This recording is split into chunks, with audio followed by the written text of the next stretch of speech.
Continuando com a distribuição vascular para a região encefálica.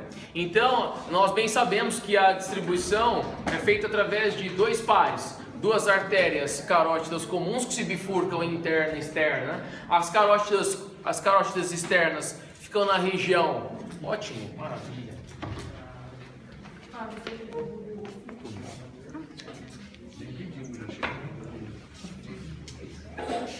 Obrigado, Lani. Então, retomando, as carótidas comuns na região anterior cervical, para localização e palpação na região média ao esternocleidomastoide, lateralmente, elas vão ascender, vão subir até a região de ângulo inferior da mandíbula, onde se bifurcarão em carótida o quê? Externa, irrigando a musculatura de face, e carótida interna para irrigar a região encefálica. As carótidas internas, elas vão adentrar pelo forame lácero ou forame oval, dependendo da variação anatômica. Essas carótidas internas vão se bifurcar e se subdividir na região basal encefálica. Então, aqui está a pontinha da chegada das carótidas internas, chegando aqui na região anterior do mesencéfalo, logo abaixo a base do meu lobo frontal, na região retrolobo frontal, eu tenho a chegada das duas carótidas internas. Quando a carótida interna chega nesta região, ela bifurca. Notem que ela pode lançar mão de um ramo vascular para a região média encefálica, onde esse ramo é chamado de artéria cerebral anterior. Então, na porção média, a artéria cerebral é anterior. Não confundam. Não é que na porção média é a artéria cerebral média. Não, é o contrário. Então, bifurcando a carótida comum para a porção média, eu tenho a artéria cerebral anterior. Bifurcando a carótida interna para a região externa, eu tenho a cerebral média. Então, se por acaso nós tivéssemos dois hemisférios encefálicos e a irrigação desses hemisférios encefálicos fosse feita, e na medida em que o natural que temos aqui é feita por uma artéria cerebral, essa artéria cerebral de irrigação externa das massas encefálicas é a artéria cerebral média. Se caso realizasse, estou realizando nas minhas mãos aí, um corte sagital mediano e mostrando a porção interna, uma vista interna da porção encefálica, esta seria irrigada pela artéria cerebral anterior. Muito bem. E aqui nós temos as artérias vertebrais chegando. Notem, se as artérias carótidas comuns se localizam na região anterior da cervical, as artérias vertebrais se localizam na região posterior. Olha aqui, ó. Estão localizadas em uma porção mais posterior do pescoço, subindo e sendo protegida pelos forames. Isso, começa aqui. Se ela começa aqui, é porque daqui eu tenho a altura das subclávias. Tá? Então aqui eu terei a altura das subclávias e emergindo das subclávias as vertebrais, que passarão por uma união, em quem? Na artéria basilar. Essa artéria basilar, ela vai ficar entre esta porção do osso occipital, da fossa basilar do occipital, e entre o sulco basilar da ponte. Essa artéria basilar, ela vai se bifurcar. Notem, ó, essa artéria basilar vai se bifurcar. Essa artéria basilar irá bifurcar. Sim ou não? E aí nós veremos exatamente a condição desta basilar bifurcando nesta região. Quando a artéria basilar bifurcar, ela vai lançar dois braços direito e esquerdo, que serão o quê? As comunicantes. Mas comunicantes o quê? Anteriores ou posteriores? Posteriores, olha. Aí eu tenho as artérias comunicantes posteriores, que aí gerarão duas artérias colaterais, laterolaterais, que serão as artérias cerebrais posteriores. Então, para irrigar a região de cerebelo e de lobo occipital, terei a artéria cerebral posterior, derivada das comunicantes, que derivada também de quem? Da basilar. E aí essas comunicantes, elas vão em direção a quem? Elas irão em direção às minhas carótidas internas. Já vimos a distribuição das carótidas internas. Agora, uma união entre as carótidas internas em uma porção mais anterior é feita através da comunicante.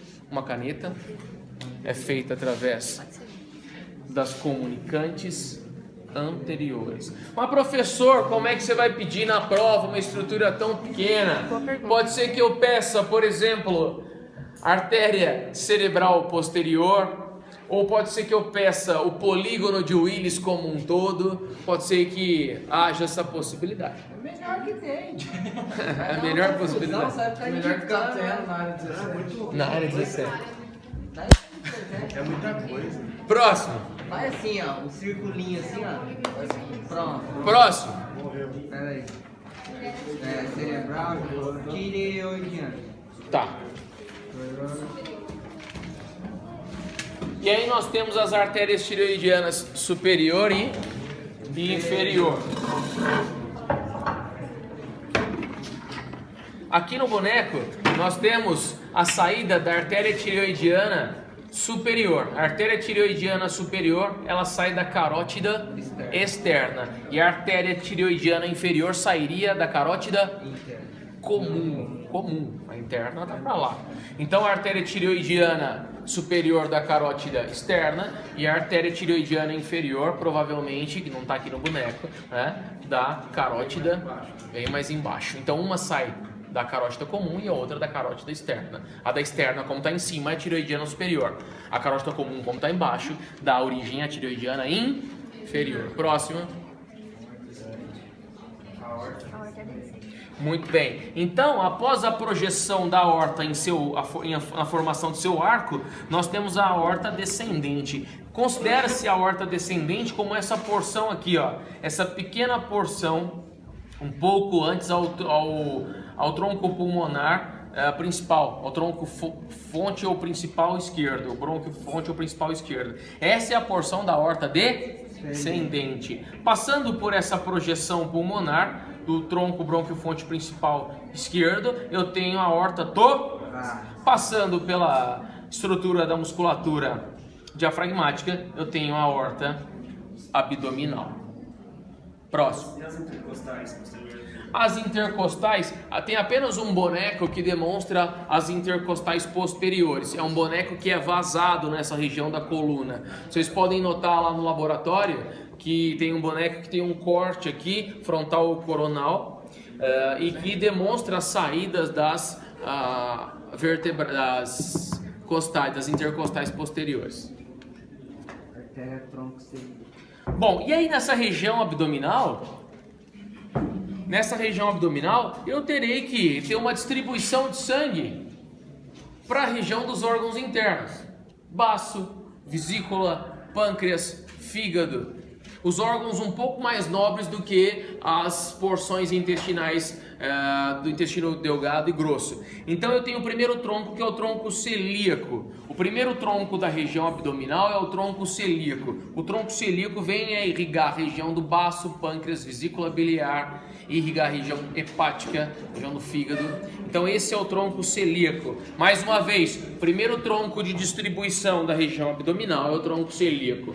Segundo, em direção caudal, é o tronco mesentérico superior. Tronco mesentérico superior, praticamente todas as áreas do intestino delgado, como por exemplo duodeno, jejum e ilho, e algumas porções do colo transverso do intestino grosso.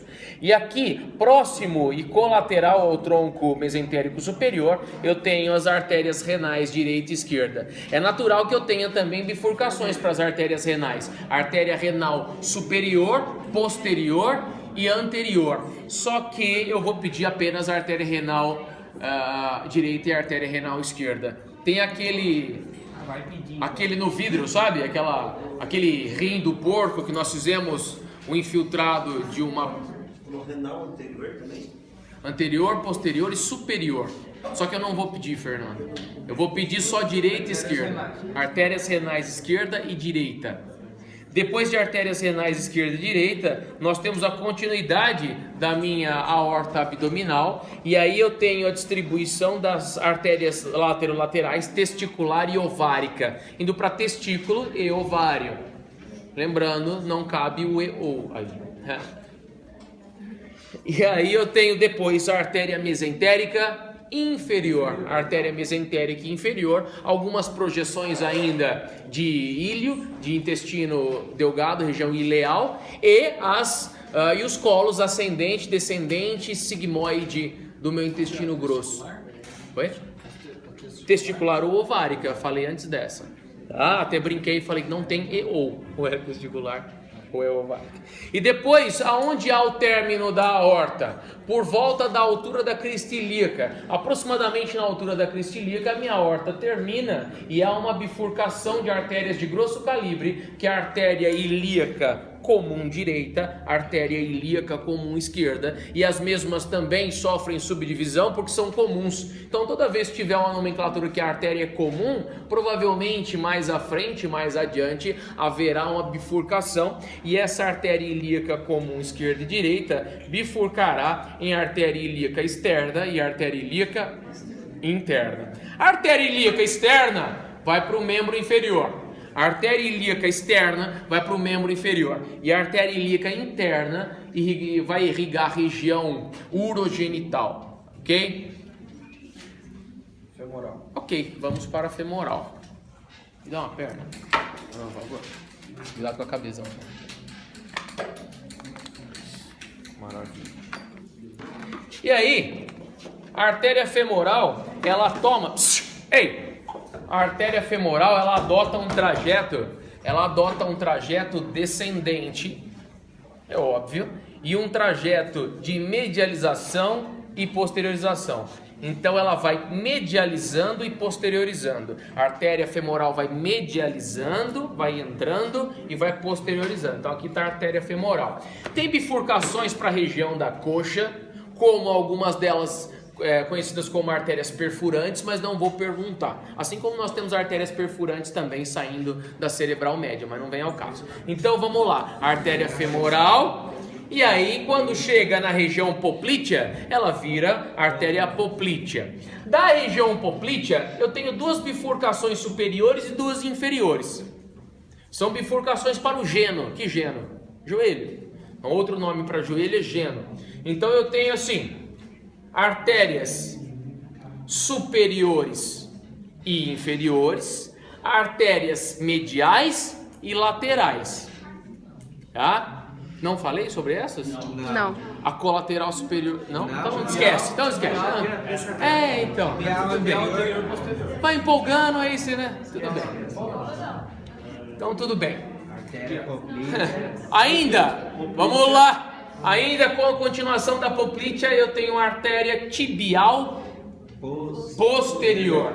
O primeiro ramo da tibial posterior é o ramo para tibial anterior.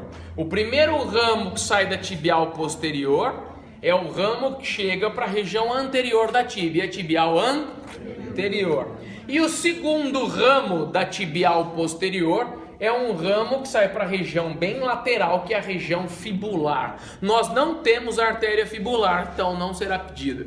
Então, para a região de perna, não de coxa, mas de perna, provavelmente a artéria tibial posterior, a tibial anterior, e uma continuação da tibial anterior é a artéria dorsal do pé.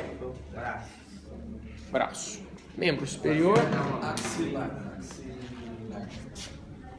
Vamos lá. Ei, como continuação da artéria subclávia, eu tenho para a região do membro superior a artéria axilar, que passa na região de axila.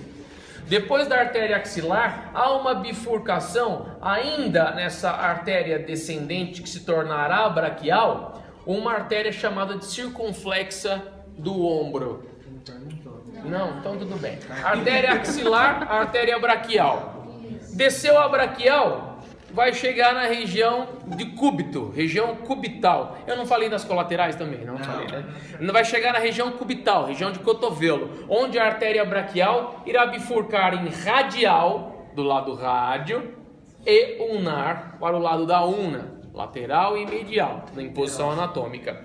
E aí vão confluir em uma anastomose palmar, ou melhor, não em uma, em duas anastomoses.